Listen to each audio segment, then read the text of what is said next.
Welcome to Package Holiday Hell. This is Antalya. The southern coast of Turkey is one of the most popular beach holiday destinations in the world. Tens of millions of tourists from all over Europe make the annual pilgrimage to Antalya for those sweet €800 per week all-inclusive resort stays. And all that demand makes Antalya the 6th busiest airport in the entire Middle East, surpassing the likes of Cairo, Abu Dhabi, and Tel Aviv. And the main airline that gets you to and from Antalya is Turkish low-cost carrier SunExpress. The airline is a joint venture between Lufthansa and Turkish Airlines, which still own SunExpress in equal parts. With a fleet of almost 70 Boeing 737s, they connect roughly 100 destinations, most of them directly with Antalya. So, what is a German-Turkish low-cost airline like? We'll take a close look at that in today's video. Yes, I did it. Just 2 days at the end of our Turkey road trip, but I did the compulsory Turkish all-inclusive resort stay. And what better way to end this trip but fly home directly to Vienna aboard SunExpress. Most of the resort hotels in the area are at most 90 minutes away from the airport, and package holidays will often include a complimentary transfer to the airport by bus. SunExpress uses Terminal 1 at Antalya Airport, and since practically everyone leaving Antalya has luggage to check in, wait times here can be quite high. You can pay an additional fee at check-in to get an X-leg seat, which are just emergency exit and front row seats, starting at €11, but with prices depending on the route. You can also block the middle seat next to you ahead of time online, starting at €40. With the suitcase checked in, it's time to head to the gate. Antalya Airport is exactly how you would imagine a Turkish leisure airport. Lots of different outlets to spend money, all of them horrendously overpriced. The terminal isn't the most modern, but it's clean, and it can also be uncomfortably crowded at times. Which is unsurprising with the number of flights leaving from here. And SunExpress covers lots of lesser-known cities, not just the major gateways, offering direct flights to destinations such as Newcastle, Aalborg, and Saarbrücken. I'm just heading home to Vienna though, and we even get to use a jet bridge, which isn't too common in Antalya as most flights use remote stands and buses. Today, we're traveling aboard Tango Charlie Sierra Mike India, a 2019-built Boeing 737 MAX 8. One of 15 of the new Maxes currently in their fleet, with around 70 more on order. Each of those 737 MAX 8s comes with 189 seats. The first couple of planes, including ours, feature Collins Aerospace Meridian slimline seats, but the newer ones will be delivered with lightweight Safran Z200 seats, so the cabin you get to see now might differ from the one you will encounter on a future flight. But it's likely the general features will stay the same regardless, including that there are no adjustable headrests and that the legroom is okay, but not great, at least for someone like me who's 180 centimeters tall. There's also no seatback pocket, but you do have a standard tray table and a personal device holder, as well as a high literature pocket up here. Coat hooks are not installed, but what does impress me is that there are even USB-A ports beneath the seats, even ones offering fast charging. Uçağımızda 8 adet acil çıkış kapısı bulunmaktadır. Bunların ikisi ön bölümde, 4'ü kanat hizasında ve diğer ikisi de arka bölümde yer almaktadır. Acil bir durum yaşanması durumunda uçak tahliye edilebilir. Koridor boyunca yerde uzanan ışık şeritleri tahliye anında sizleri exit kelimesiyle belirtilmiş acil çıkış kapılarına yönlendirir. Size en yakın acil çıkış kapısının yerini kontrol etmenizi rica ederiz. Tahliye durumunda el bagajlarınızı da uçakta bırakmanız gerekecektir. Kabin basıncının düşmesi...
SunExpress does not have a business class, by the way.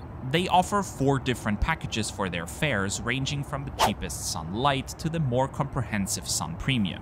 I decided for SunClassic, which ended up costing me €152 one way, which for a 2.5-hour flight isn't really low cost, but it included a snack box. Let's look inside.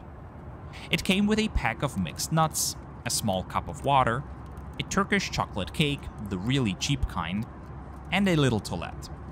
It's hard to think of a way they could have made this quote-unquote snack box any cheaper. This is Turkish gas station kind of quality, and pretty disappointing. But it's no surprise, that's exactly what they faintly showed on their website. If you're unhappy though, you are well within your rights to purchase additional snacks and beverages on board. A selection that Turkish Airlines promises includes delicious meals and sweets and savory snacks, which appeal to all tastes, as well as... The selection available is fine, with both hot and cold dishes, sweet and savory snacks, and a variety of beverages on offer. I can't help but notice though that the prices are very steep, as my low-cost carrier water price comparison proves too.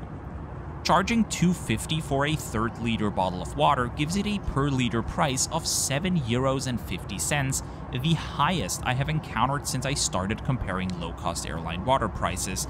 If you are traveling with kids, definitely make sure to bring your own water to stay hydrated, as these prices will really hit you when you need to purchase multiple bottles. Other than complaining about low-cost airline elements while flying aboard a low-cost airline, there is not much else to say. The plane is clean and modern, the crew friendly, the seats not too uncomfortable. These new Boeing 737 MAXs come with Boeing's Sky interior, recognizable by the round shape of the lighting in the ceiling. The Sky interior doesn't just include LED mood lighting, but also the use of noise-dampening materials throughout the cabin, which in combination with the 737 MAX's modern engines makes the cabin comfortably quiet. The plane comes with 3 lavatories, 1 at the front and 2 at the back, including changing tables, and they are expectedly quite small. In the ceiling above, you will also find adjustable air vents and personal reading lights. Wi-Fi is not offered on SunExpress. As we're starting our descent into Vienna, I have to admit SunExpress is the perfect airline. If you are an investor, that is.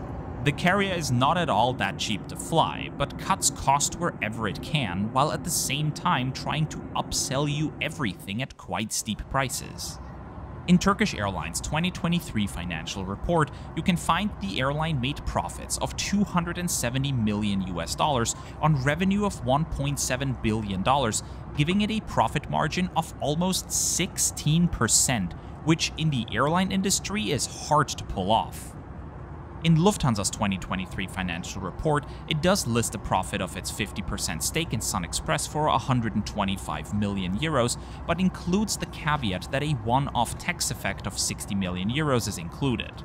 If you subtract that, that would put SunExpress somewhere in the 8 to 9% operating margin range, which is still very impressive. But from the point of view of a passenger, SunExpress is just another low-cost carrier. They get the job done, they get you to your destination with a reasonable amount of comfort and reliability, and if you prepare for the overpriced food and drink selection, you will have a good time with them. Their biggest advantage, though, is that they connect so many different places with Antalya, giving you the opportunity of getting there without transferring from almost everywhere in Europe.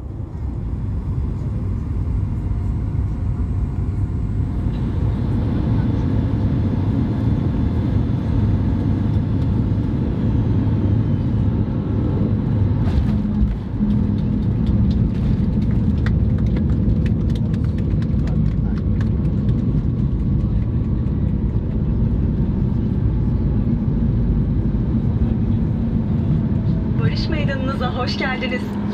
Lütfen kemer ikaz ışıkları sönene kadar kemerlerinizi bağlı, başüstü dolaplarını kapalı tutunuz. Şimdi tüm elektronik cihazlarınızı With that, welcome to Vienna. I hope you've enjoyed this video and will join us on another trip again very soon. We also have an upcoming video about Turkish low-cost carrier Pegasus, an airline which I like much more, particularly for their legendary pre-order meal selection, so make sure you are subscribed to not miss this or any of our other upcoming videos. Special thanks to all those of you who support us with paid channel memberships. But whether you are a sponsor, a subscriber, or simply passing by for this one video, thank you very much for watching. I'll see you again for a new video very soon, and until then, safe travels. Thank you. Also, why not check out this video about Condor's brand new A330neo. Skytrax recently crowned SunExpress Europe's best leisure airline, but only put Condor 4th? I don't understand that at all, but see for yourself whether you agree.